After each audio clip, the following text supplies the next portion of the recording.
Side of the family treated me like a nobody because my mom was just his mistress, while my half-brother was treated like the apple of their eyes because he was born from a legitimate marriage and will be the rightful heir of everything he owns. Now they're scrambling because I was the only one my dad left everything to and revealed this shocking reason behind it. I always knew where I stood in my father's family, somewhere between the houseplants and the help, present but not acknowledged, existing but never quite allowed to belong. My mother used to tell me not to let it bother me, but it's hard to ignore when you're consistently treated like nothing in the family that never missed a chance to remind you where you came from. To them, I was the product of an affair, a living, breathing reminder that their golden boy, my father, had stepped out of his perfect marriage. His wife, whom everyone adored and practically treated like a queen, had already given him a son, Alex. That made her the real wife and Alex the legitimate child. Me? I was just the side project. Every Christmas, I watched Alex unwrap box after box of gifts from our uncles, aunts, and even family friends. I usually got a polite card, sometimes with a gift card inside if someone remembered. The adults would pat Alex on the back and say how proud they were of the future CEO, the rightful heir, the spitting image of his father. I was mostly invisible unless someone needed a hand in the kitchen or someone to take the group photos. Once, when I was about 8, Alex had a birthday party at our father's estate, a huge one, catered, with a magician, a bouncy castle, and personalized cupcakes. I was there too, sitting off to the side near the kitchen with the staff. My dad told me it was complicated to explain to everyone why I was there, so it was best if I kept a low profile. I remember he gave me a small silver bracelet and said he'd try to make it up to me next time. He never did. It wasn't that my dad didn't care, at least, I don't think so. He used to visit us, me and my mom, in the city every few weeks. He paid for my school, bought groceries for our apartment, and made sure we had what we needed. But it always felt like a secret arrangement. He wouldn't walk in holding my hand, he'd never post a photo of us, or talk about me at family gatherings. I wasn't even allowed to call him dad when we were outside. He said it was just to avoid drama, that he wanted to protect me from unnecessary judgment. But when you're a kid, it doesn't feel like protection, it feels like rejection. My mother bore the brunt of it. She was constantly judged, whispered about, and blamed for ruining a marriage she never intended to destroy. She told me she didn't want to fight for a spot in a place that never wanted us.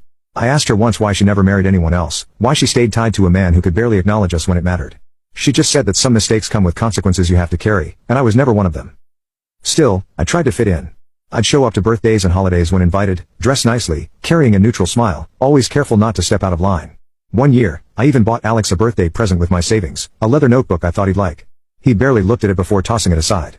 His mother saw me hand it to him and muttered something under her breath, loud enough for me to hear, something about me trying too hard for a family that didn't belong to me. By the time I turned 16, I had stopped going to the estate. I told my dad I had school or part-time work. The truth was, I just couldn't stomach the pitying looks or the side-eye glances anymore. My dad would still come to see me sometimes, taking me out to lunch or helping with college forms, but even that started to taper off as I got older. I think he knew the distance was growing, but he didn't know how to stop it. When I got into college, it was a small scholarship and a loan. My father offered to cover the rest, and I let him. I guess part of me still wanted him to feel like a dad.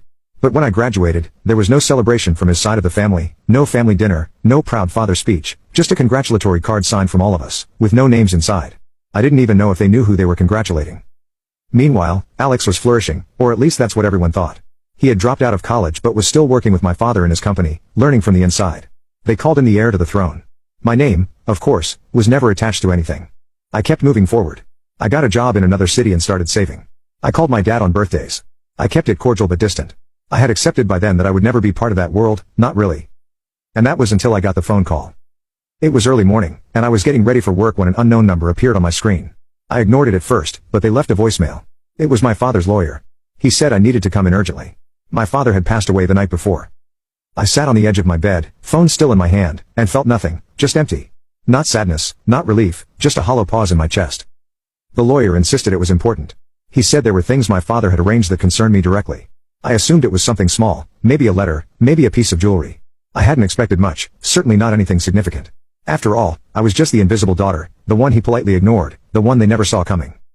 But that meeting, it would change everything I thought I knew about where I stood in my father's life and his family.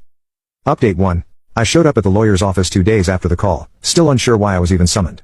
The weather was miserable, gray skies, steady drizzle, that matched my mood. I hadn't gone to the funeral, I wasn't invited. No one called, no one fought to ask if I was coming, and I didn't ask either. I just assumed I wasn't welcome, like always. Also, I didn't know where it was being held. The office was uptown, tucked inside one of those older brick buildings with dark wood interiors and bookshelves stacked with dusty legal volumes no one ever touched anymore. The lawyer, Mr. Bernstein, looked like he'd been doing this since the 1980s, all gray hair and serious expressions. He offered condolences, but I could tell he wasn't the emotional type. He shuffled through a stack of papers and told me we'd begin once the other parties arrived. Other parties? Right.